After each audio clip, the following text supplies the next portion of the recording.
3 words to describe the Coast Guard: honor, respect, and devotion to duty. Welcome to the Magic Hour here at SoBou in the French Quarter, whose motto is where life is meant to be lived, not endured.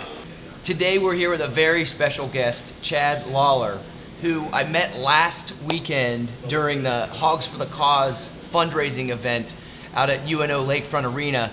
I noticed a shirt that he was wearing that really hit me. It was a purple Gleason shirt that I'm actually wearing today.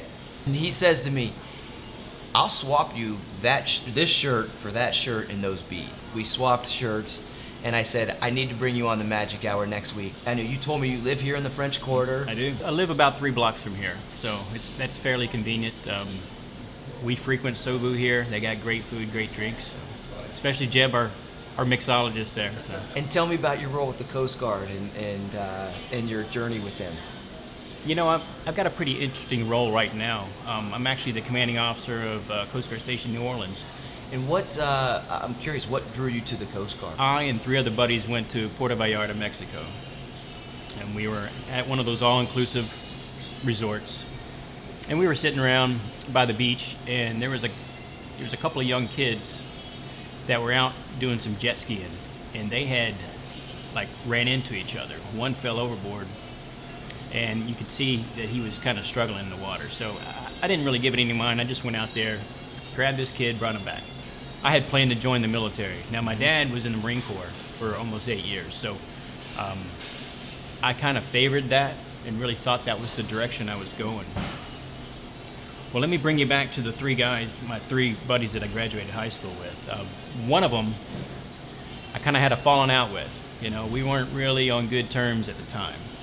But I received a phone call about 11:30 at night from this guy. And he just said, "I don't really know why I'm calling you other than the fact that I remember our trip to Mexico." And myself and another one of our high school buddies had decided to join the Coast Guard. So they put the idea in my head. I went and talked to a recruiter, I guess within a couple of days later, and then I was gone 3.5 weeks from that point. Wow. When you think about your service of these years, what is it that deep down underneath your service has driven you to stay active and keep doing it? I was heavy into search and rescue and law enforcement at the time.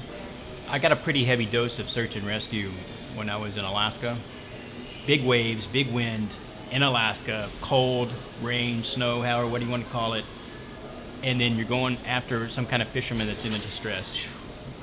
I mean, I was doing it from day one. Like the minute that I got assigned to that unit, and then they trained me up to a certain degree, I was out there. I remember many times being out there in that condition and thinking, I cannot believe they pay me to do this. Why?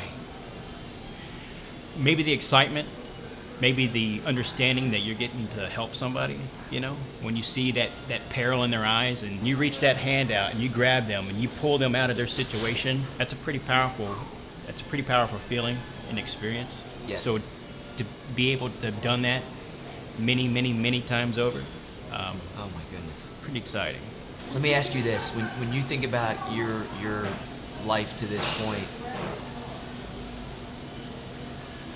one of the things we work with the tour guides is we talk to them on the topic of accomplishment. Okay. And I'm gonna ask you 2 questions. The first would be more around when you think about the Coast Guard experience or your life experience, what would you say to date is one of your greatest accomplishments? Professionally,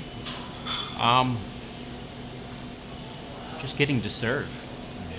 I could, you know, I've been in 22 years and I got to do a lot of things, and I've been recognized for a lot of things. But I think large in part, I mean, a resume stands for itself, but I would like to say that just getting to serve, getting to meet the folks that I got to meet throughout my time in the service, the folks I got to work with throughout my time in the service, the blood, sweat, and tears, literally, you know, with these folks is probably what I most cherish professionally. I'm telling you from the heart, that's the major contributing factor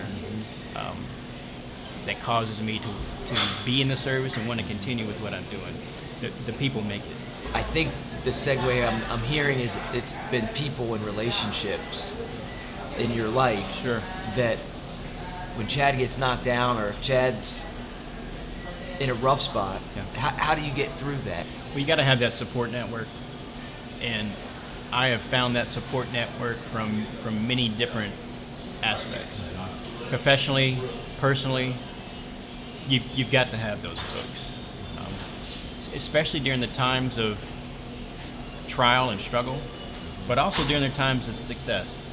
And it's not just your success, it's their success, it's our success. You know, when somebody goes on and accomplishes something pretty fantastic, maybe a milestone in their own career, you know, that success is shared. And I'm a big proponent of success breeds success. Honestly, like this couldn't have been a more inspiring hour. I know I gave you a set of these glass beads when we did our swap of the shirt, but every interview on the Magic Hour is leaving with a set, and so you can share the other ones with your wife or your kids, but I do want to bestow the 2017 glass beads here on the show, and just to be honest, it's like an absolute honor to do this, to have made this connection, and to call you a friend. So this is an incredible human being. Chad Lawler, thank you for joining us on the Magic Hour.